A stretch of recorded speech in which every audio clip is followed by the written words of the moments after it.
Hello, fellow researchers.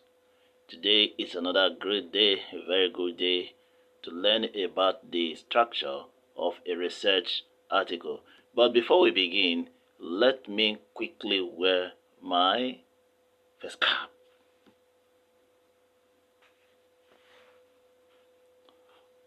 Wow, looking different, right? Let's talk about the structure of a good research journal article.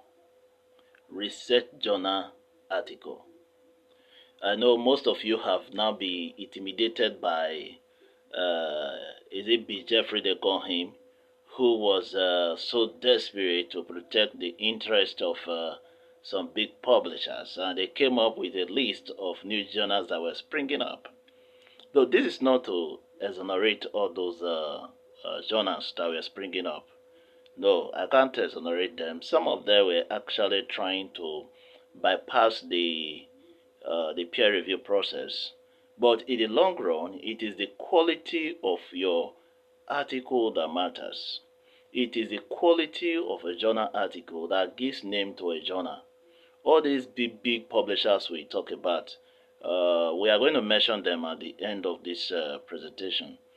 They are big today, they are recognized, they are credible today, not because they are the ones producing the articles, not because they are the ones that refine the articles, because they were able to find high quality articles to select.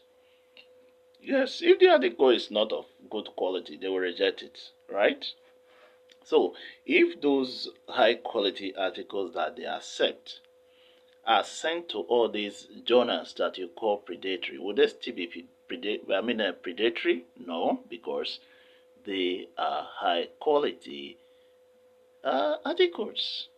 Yes. Now, another thing that African scholars should ponder on is if we choose, if we choose, right, let me put it that way. Let me straighten my intonation for this video for you to enjoy it. If you choose to participate actively in peer reviewing for all these journals that you call predatory, will they still be predatory? The answer is no, because they are accused of bypassing the peer review process. That is why they call them predatory. But if we peer review for them, and we submit the names of the ones we peer review, there could be a mechanism through which we submit names of journals that we peer review for. So if you are peer reviewing for a particular journal, it cannot be at the same time a predatory journal. So that's all I have to say about the issue of being a credible journal or predatory journal. Now let us look at how we can make our journal articles more credible in itself. How we can improve the quality of what we write. Because at the end of the day, what we write is actually very important. They become our identity.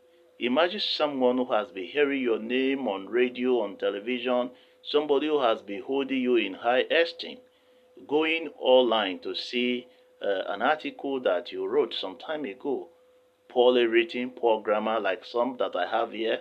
I've downloaded some I've downloaded some and I printed them. I have them in my library here, my personal library. Very poor articles, and when you hear the names, you think that they are the best of all researchers, right? So we should get it right from the outset of our career. We should try as much as possible to put out quality writings. We should do quality research where we try to imbibe the quality of honesty in our research. We will try to be ethical in conducting and writing our research. We are not helping other people. We are trying to protect our name. We are protecting our identity. So we should try as much as possible to, rather, we should make effort to come up with a good research article. Not just write anything and put it out there, bury your name because of promotion, or you want to earn credit for it. If you want to earn credit and let it be something that someone can actually see and say this man has done a good work. So, what is the structure of a good research journal article? The very first thing that you need to do when trying to write an article is to create a title. Yeah, the title is the first thing. It is like your signboard. It's like the signboard that you see in the street. That is the title. The title should be catchy, should attract attention of a reader. It should be concise, specific, and informative.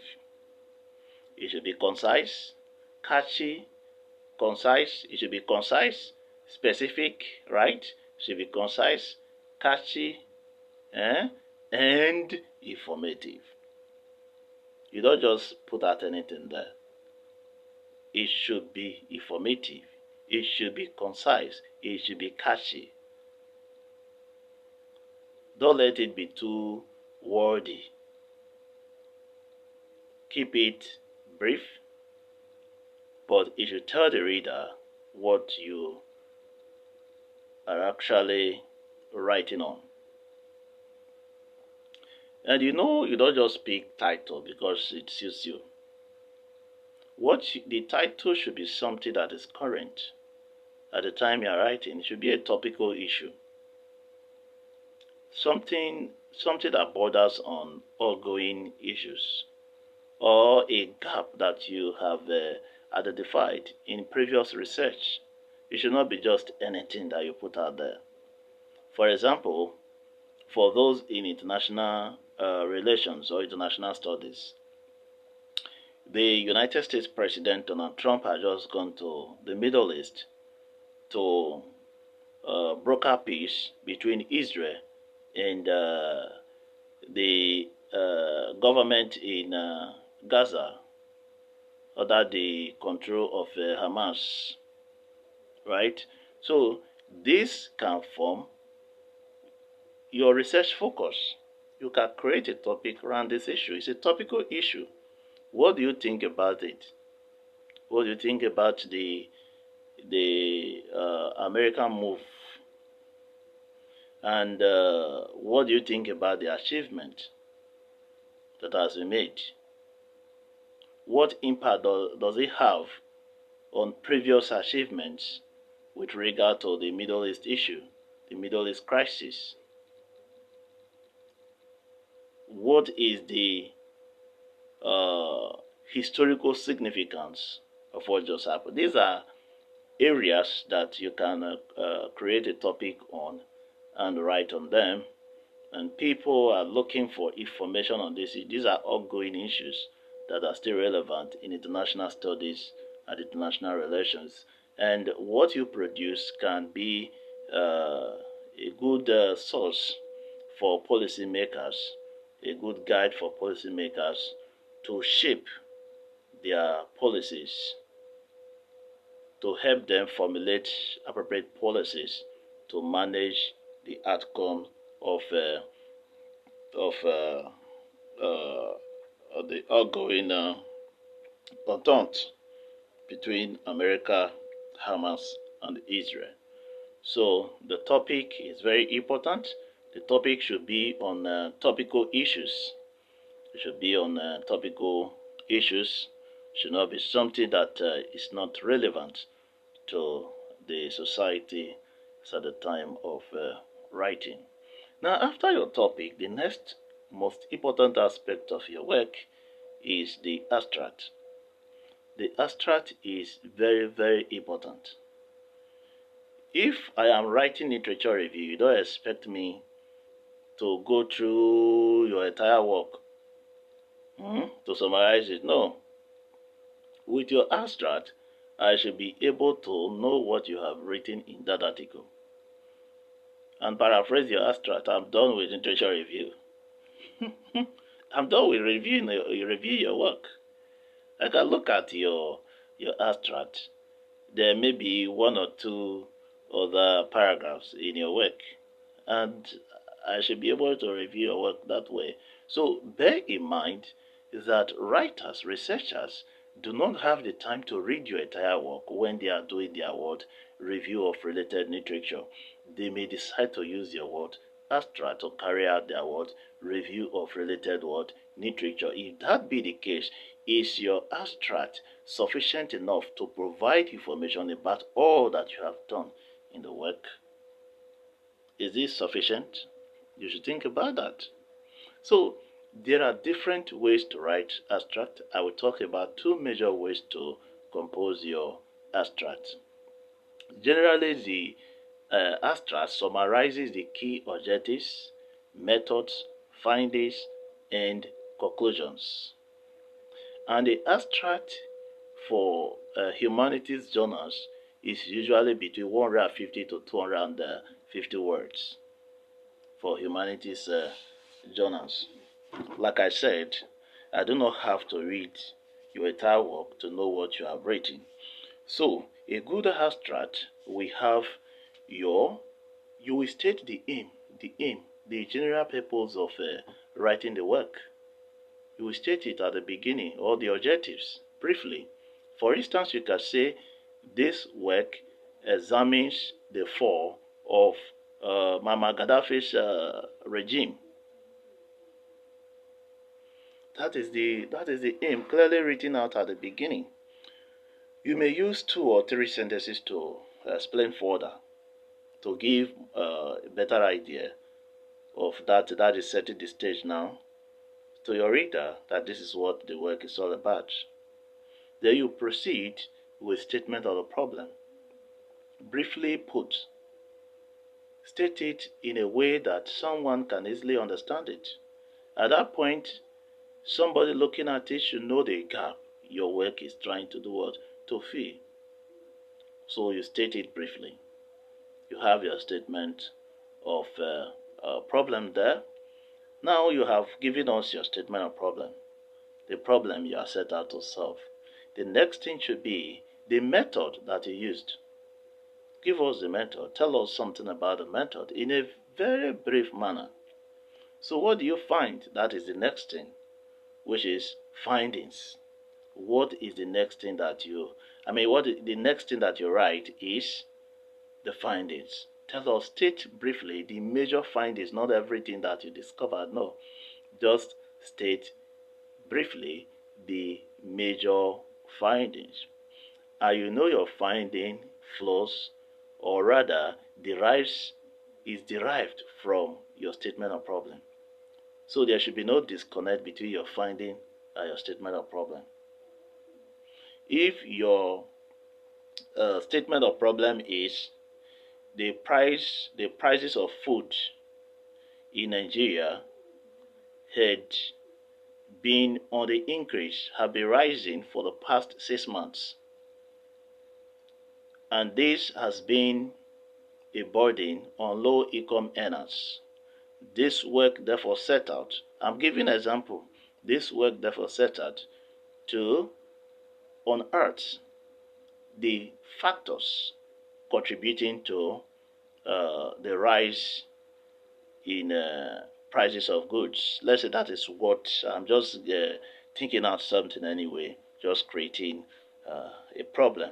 This is a problem in the society, that is inflation in the market. You want to look at the factors that are contributing, or that resulted, or that ignited, that contributed to the rise of the products in the market that caused the inflation. That's what you want to do. You cannot, after stating that, tell me that that is your statement of problem. You now go on to say that the research reveals that President Ahmed Bola Tinubu is from Yoruba. there is no connection between the two. You cannot go and tell me that President Tinubu, The research work reveals that President Tinubu is from Yoruba. You cannot go on to say that you have told us your statement of problem, right? You have given us the research methodology. Then the next thing we see in your summary or your abstract is the government is advised to reduce the cost of to reduce the price of fuel so that the prices of goods can go down. You don't make recommendation when you have not told us what you discovered. So you will first and foremost tell us what you discovered after after stating your methodology. That is the technique you use to carry out the research. Then you tell us what you discover. That is the research finding. After giving us the research findings, you may proceed to tell us your conclusion based on that. What do you conclude? You discover that prices uh, prices increased, right? Prices of goods increased in the market. Prices of essential products in the market increased as a result of subsidy removal. Let us assume that is what you discovered. Your discovery, your major finding is that prices of essential commodities or goods in the market increased due to subsidy removal. Then what is your conclusion? Your conclusion is going to flow from your findings. Remember. So the conclusion should not be disconnected from the finding. And remember, your conclusion is not recommendation. Your conclusion is not implication. Your conclusion is what you understand by the findings. What do you understand from your findings? That is your conclusion. After the conclusion, it is left for you, if you still have space, to tell us the implication of what you discovered in the course of your finding. Or you can just give us one sentence recommendation. Don't write all your recommendations there. So that is how you go about your abstract. And remember very clearly that in the abstract you use simple present tense. Simple present tense. You don't use past tense in writing your abstract, because the abstract is like a review of what you are seeing there on paper. So use simple present tense in writing your abstract, not past tense. You cannot tell us in the following language that this research work examined, this study examined. No, it's not correct. Use simple present tense in communicating in your abstract. The abstract generally is a summary. But let me tell you this: not all abstract. That is the second kind of abstract we talk about. Not all abstract contains. Not every abstract contains these technicalities. Your abstract may just state, especially when it is a review article, your abstract may just state the summary of the entire work, an abridged form of the entire work. That is what your abstract may just give us. Is that taken? This is not a class. This is a conversation, right? Conversation between experts. I'm sure you're an expert. You're a researcher, and you are learning one or two things from this video in addition to what you already know. Now, after the abstract, the next most important thing in your research article is your introduction. Your introduction is just like background to the study in your thesis that you wrote for your PhD. It's like your background to the study in your dissertation that you wrote during your master's degree. Your introduction is just like your background to the study that you wrote during your undergraduate days in your project. So you shouldn't confuse it with storytelling. You should tell us all that you already know about the topic. Give us overview of the topic. Why you are writing, why you think the topic is important for us, the audience to read. Why is it important to society? Identify the gap. Give us your research objectives there. Not too many references, text citations are expected in the introduction because this is what you already know about the topic. So you are speaking from experience. So we don't expect too many citations there. Hmm? So in that your introduction, define the research problem, state the objectives, and briefly explain the study's rationale. Briefly do what? Explain the study's what? Rationale. That's what you do in your introduction. Now after the introduction, many people don't understand this. And that is why publishers like Rashpad Publisher will throw their papers away. Rashpad Publisher does not have patience for journal articles that do not incorporate literature review.